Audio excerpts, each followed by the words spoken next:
I want to first start with a moment that might be familiar to some of you. And that moment as a working parent may know all too well, it being 6:42 a.m. and your employee receives a message that daycare is closed, there's a staff shortage. They're now standing in the kitchen or sitting at that kitchen table wondering, do I call out? Do I disappoint my team? Am I going to look unreliable? And all those other questions that are circling around in their head. And for working parents, that moment might create panic. I know for certain it does for most. And for the employers, something else is happening, right? Your employer reputation is being formed, not from LinkedIn, not from your handbook. It's formed right there at that kitchen table in that moment when life collides with work. So I want to share a little bit about myself. I spent 15 years working in human resources across different industries, solving people challenges. And really, more importantly, I've also been that parent in that kitchen. And that's why I founded Hawai'i, because I noticed that something was very clearly missing. And many employers genuinely care about supporting working families, but caring and having systems in place are two very different things. And that gap is what I want to explore with you today, because I certainly, like I mentioned, I've been there myself. So the employer brand in the caregiving era, I'm a T-Swift fan, so I had to go with the era theme. We talk a lot about employer brand, but where does culture actually live? It lives in the stories employees tell at the dinner table, right? Or at the pauhana, or in those in-between moments when life inevitably collides with work. What story is unfolding in that conversation? Because today, the reputation isn't built on office perks, it's built on predictability during real life crisis. And employees really want to know, when something goes wrong in life, does my company have a plan, or am I expected to just figure it out alone?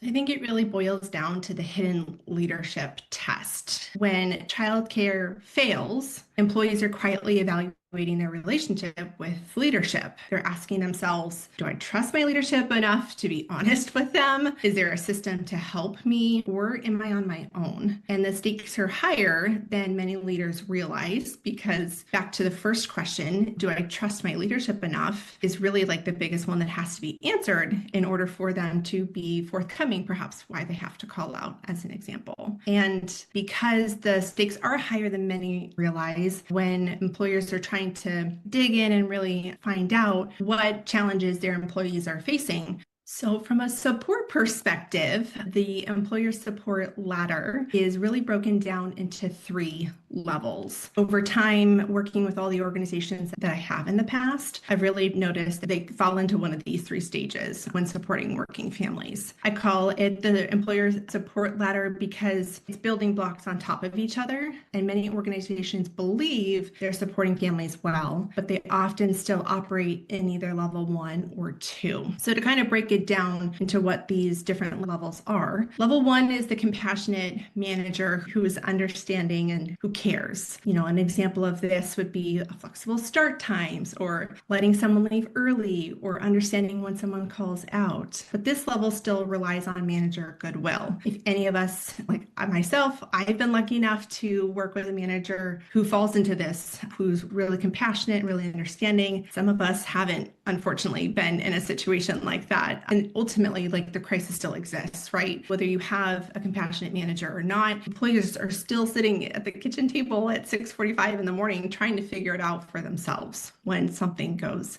sideways.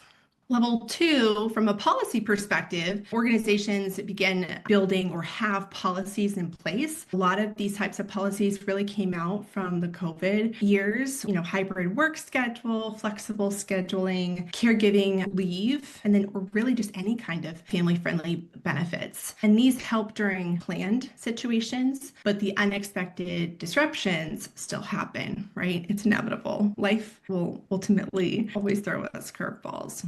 So from a level 3 perspective is where the infrastructure comes into play. And the strongest employers either are moving to an infrastructure or have one in place. So instead of relying on policies or individual managers, they build systems that remove that crisis stage entirely.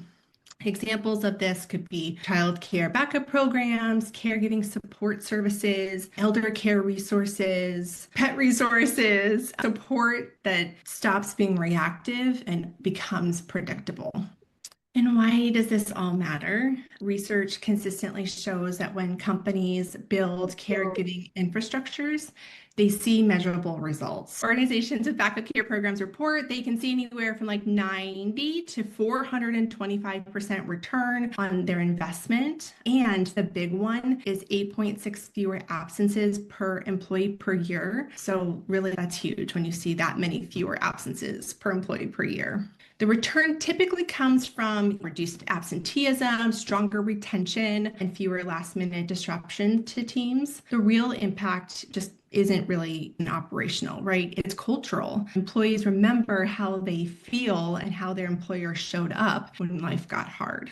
So those are the stories that are spread. So thinking to your organization and thinking through which level would you say you're operating in today?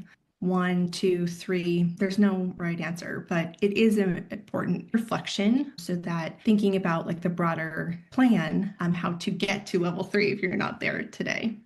Going back to peeling back another layer to all of this is why it hits harder here. Working and living in Hawaii, like we all know that we have our own challenges. And of course, this is a challenge anywhere. But here in Hawaii, this situation becomes even more complex. So the childcare crisis represents about a $1.18 billion drag on Hawaii's economy. And what does that mean? Well, families are facing complex challenges here that are realities. So 68% of residents live in a childcare shortage area, meaning based on where they are living, there's not enough childcare in place, infrastructure in place to accommodate all the kiddos that actually need care. From a center-based perspective, center-based childcare costs about $17,000 to $22,000 per year. So obviously it's extremely costly. And 100% of parents who were surveyed reported missing work due to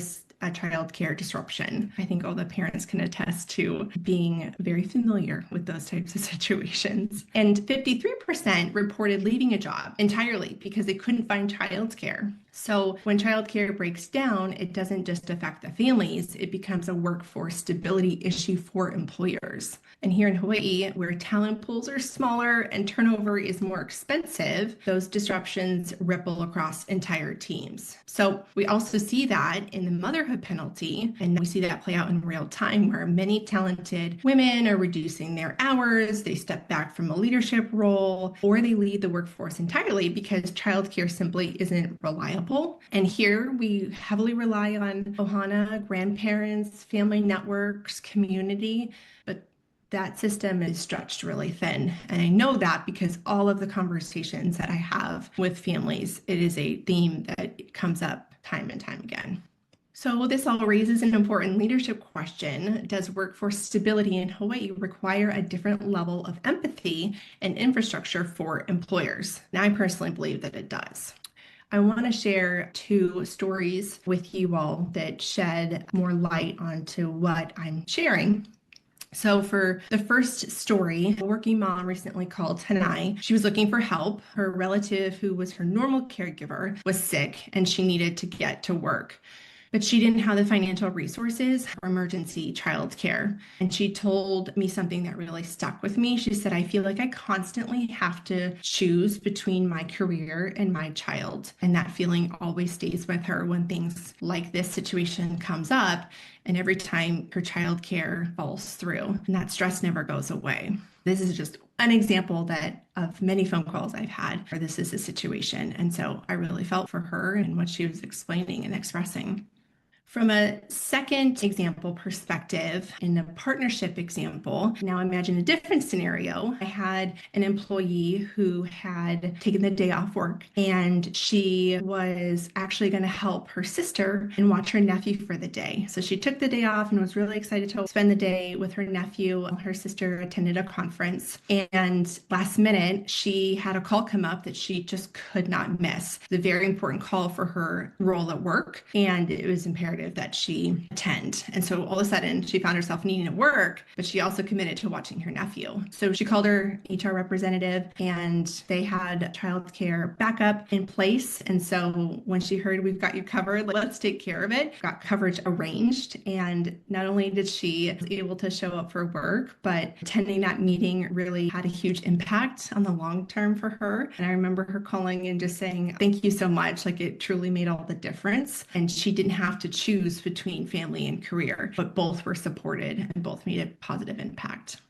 So now, thinking through both of those, it's really about which story spreads faster, which story attracts stronger talent, and which story would you want your employees telling? Because when childcare fails, those moments become some of the most vulnerable moments in a working parent's life. And they quietly define the relationship between the employer and the employee.